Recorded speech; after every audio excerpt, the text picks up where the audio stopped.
வணக்கம். இது உங்கள் ஊடகம், தமிழர்களுக்கான ஊடகம் ஜீவா டுடே. குதிரை பேரம் இதுதாங்க.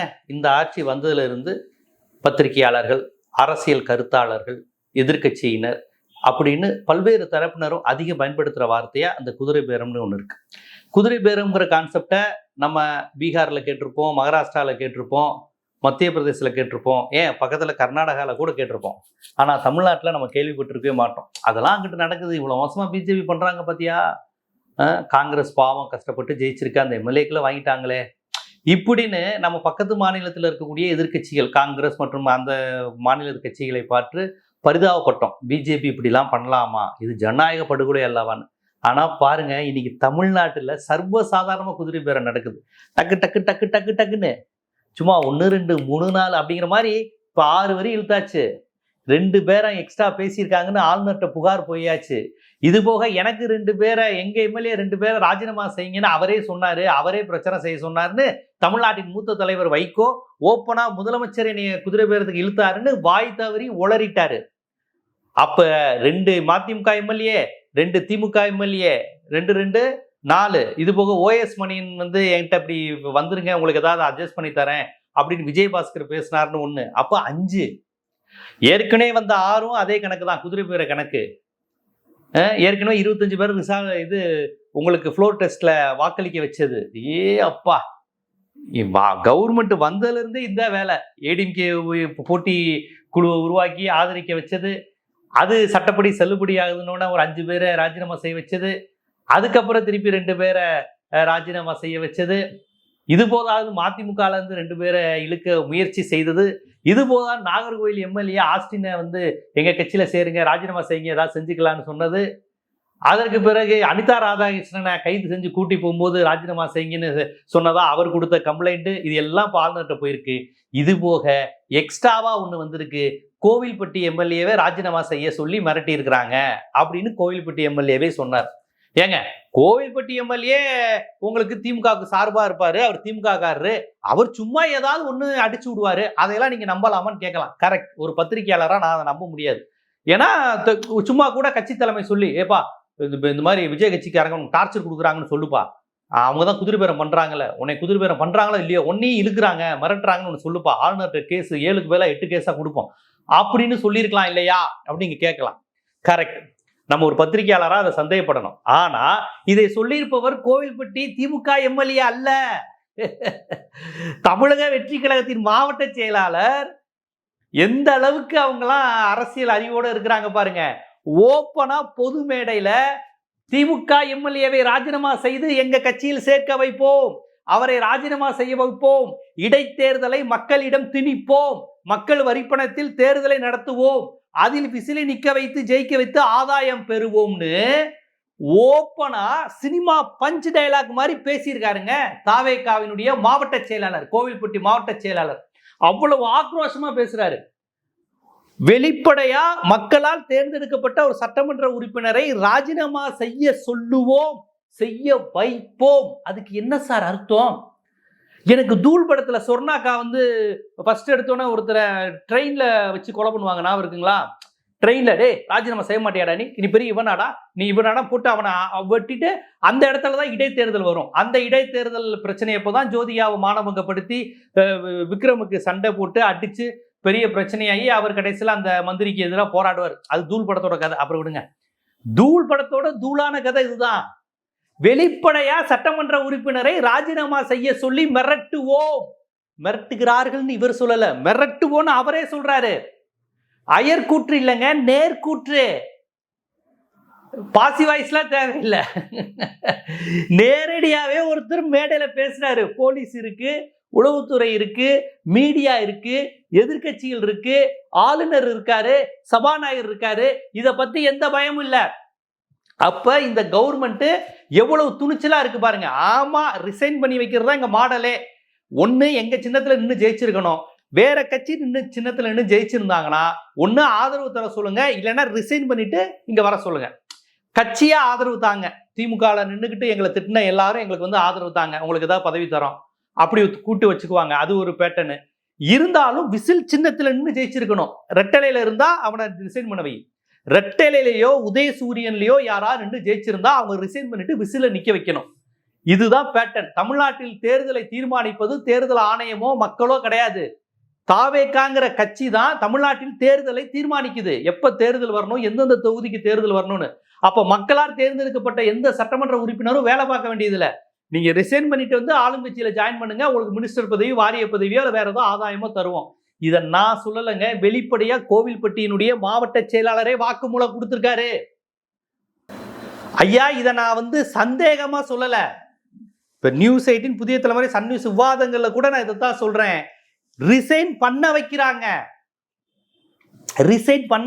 அதாவது ரெண்டு விதம். அவங்களா பண்றாங்க. அவங்களா பண்றதுக்கு அவங்க என்னங்க லூசா? ஒருத்தர் கஷ்டப்பட்டு எம்எல்ஏ ஆகிறாங்க, பணம் செலவழிக்காம, எக்ஸ்ட்ரா கொடுத்து, லஞ்சம் கொடுக்காம ஏதோ வகையில சட்டமன்ற உறுப்பினராகி அடுத்த நாளே நான் ரிசைன் பண்றேன்னு சொல்றதுக்கு நான் என்ன லூசா? அப்ப ரிசைன் பண்ணா இதை விட எனக்கு பெருசா ஒண்ணு கிடைக்கும், பெரிய ஆதாயம் எனக்கு கிடைக்கும் அப்படிங்கறனால தான் ரிசைன் பண்றாங்க. இதைத்தான் நான் சொல்லிக்கிட்டு இருக்கேன். அவங்க விருப்பப்பட்டெல்லாம் ரிசைன் பண்ணல. அதை விட பெருசா அவங்க விரும்புற மாதிரி ஏதோ ஒண்ணு கிடைக்கிறதுனாலதான் அதிமுக எஸ்ஐக்கு சுப்பியால இருந்து பெருந்துறையா இருக்கட்டும், தாராபுரமா இருக்கட்டும், மதுராந்தகமா இருக்கட்டும் நடக்குதுன்னு சொல்லிக்கிட்டு இருந்தோம்.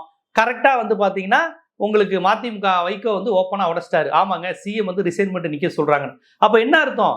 இவங்க தாவேக்காரங்க அதிமுக எம்எல்ஏக்கள் எல்லாருக்கிட்டையும் ரிசைன் பண்ணிட்டு நில்லுங்க, உங்களுக்கு பதவி தரோம், ரிசைன் பண்ணிட்டு நில்லுங்க, பதவி தரோங்கிறாங்க. ஓஎஸ் மணின்னு அதை சொல்லி இருக்கிறாரு. வைகோ ஓப்பனா சிஎம் சொன்னதாவே சொல்லி பிரஸ் மீட்ல கொடுத்த வீடியோ சிக்கி இருக்கு. இப்ப தாவேக்கா மாவட்ட செயலாளரும் சொல்லியிருக்காரு, ஆமா நாங்க தான் ரிசைன் பண்ணி ஒவ்வொருத்தருக்கும் ஆசை காட்டி கூப்பிடுறோங்கிறத தாவேக்கா மாவட்ட செயலாளரே ஓப்பனா ஒப்புதல் வாக்குமூலம் கொடுத்துட்டாரு. இப்ப ஆளுநர்கிட்ட கூடுதல் வலு. 2 வீடியோ ஆதாரப்பூர்வமா அழுத்தமா பதிவாயிருக்கு. ஒண்ணு வைகோ சொன்னது, முதலமைச்சரே என்னுடைய எம்எல்ஏக்களை ரிசைன் பண்ணிட்டு நிக்க சொல்லுங்க, நான் பிரச்சாரம் செஞ்சு அவங்கள ஜெயிக்க வைக்கிறேன், ஓப்பனா ரிசைன் பண்ணுங்கிறாரு. மக்களால் தேர்ந்தெடுக்கப்பட்ட உறுப்பினர்கள் ஏன் ரிசைன் பண்ணணும்? ஏன்னா விசில் சின்னத்துல அவங்க ஜெயிக்கல.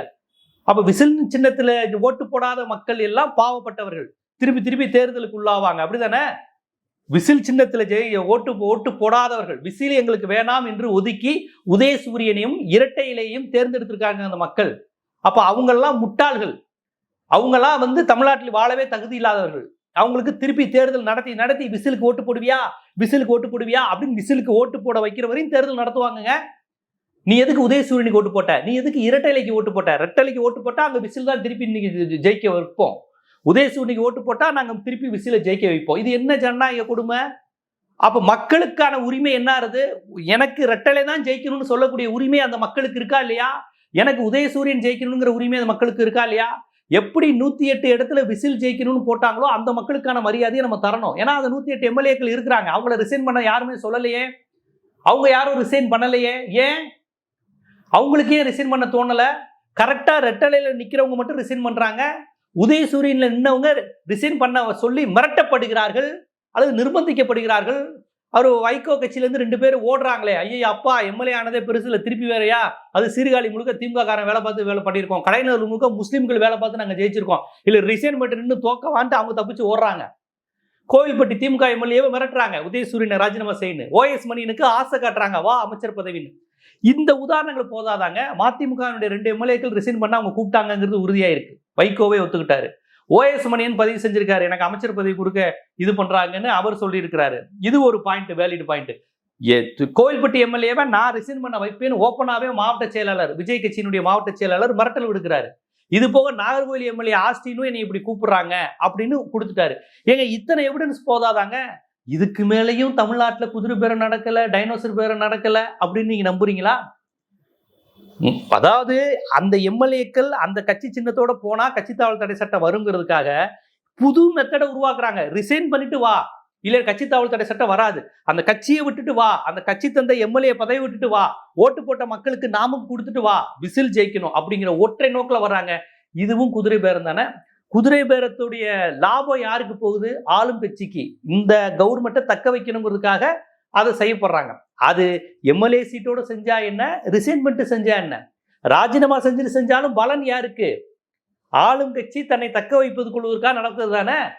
அது ஜனநாயக விரோதம் தானே? நீங்க எம்எல்ஏக்களை அப்படி கூண்டோட வாங்கினா எவ்வளவு தப்போ, அதே மாதிரி எம்எல்ஏவை ரிசைன் பண்ணிட்டு எனக்காக ஜெயிக்க வை. அதுவாது கட்சி சின்னத்தோட வர்றான். இதுல என் சின்னத்தை உருவாக்கு, என் சின்னத்துல ஜெயிக்க வைக்கிற வரை இடைத்தேர்தலாம்.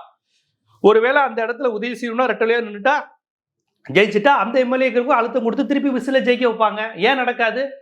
அதுதான் நடக்குது. எலெக்ஷன் முடிஞ்சு 15 நாள்ல இத்தனை பேரை ரிசைன் பண்ணுன்னு மிரட்டல் வருது. ஆசை காட்டி கூப்பிடுவது ஒரு பக்கம், மிரட்டுவது ஒரு பக்கம். ஆசை காட்டுவது என்பதே ஆதாயத்துக்காண்டி தான். ஆசை காட்டுபவருக்கும் ஆதாயம், அந்த ஆசைக்கு இணங்குறவருக்கும் ஆதாயம்.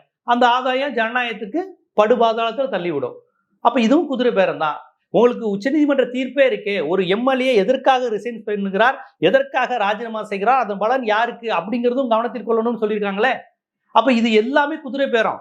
ஓப்பனா எம்எல்ஏக்களை பண்ணிட்டாங்கன்னு ஆளுநர்கிட்ட கம்ப்ளைண்ட் போயிருக்கு. ஸோ ஆளுநர்கிட்ட கொடுக்க வேண்டிய ஆதாரத்தில் எக்ஸ்ட்ரா இன்னொரு ஆதாரம் என்னன்னா, Nagercoil Austin MLA, Anitha Radhakrishnan MLA, OS Maniyan கொடுத்த வாக்கு மூலம், இது போக கோயில்பட்டி எம்எல்ஏவை தாவேகாவினுடைய மாவட்ட செயலாளர் மிரட்டி எம்எல்ஏவை ராஜினாமா செய்ய வைப்போன்னு பொது மேடையில வாக்குமூலம் கொடுத்துருக்காருங்க. ரகசியமோ, ரகசிய ஆடியோ லீக்கோ, ரகசிய வீடியோ லீக்கோ, ஹியர் அண்ட் சே, சொன்னார்கள், கேட்டேன், சொல்லப்பட்டது, அந்த மாதிரிலாம் இல்ல. ஓப்பனா மேடையில பேசியிருக்காரு. இதற்கு பிறகும் குதிரை பேரம் இல்ல, இதற்கு பின்னாடி குதிரை பேரம் நடக்கல. இயல்பாக மக்கள் இந்த சட்டமன்ற உறுப்பினர்கள் ராஜினாமா செய்கிறார்கள் என்று நம்பினால் அதற்கு மேல நம்ம எதுவுமே சொல்வதற்கு இல்லை.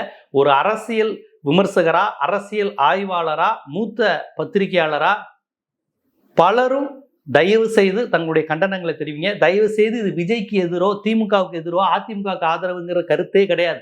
ஜனநாயகத்தை காக்க வேண்டும் நினைக்கின்ற ஒவ்வொருவரும் இந்த புது பேட்டனா இருக்கக்கூடிய குதிரை பேரத்தின் ராஜினாமா பாலிடிக்ஸ் அப்படிங்கிறத கடுமையா விமர்சிக்கணும். வருங்காலத்தில் தமிழ்நாட்டினுடைய வரலாற்றில் இந்த ராஜினாமா அரசியல்ங்கிறது ரொம்ப மோசமான அரசியலா மாறப்போகுது.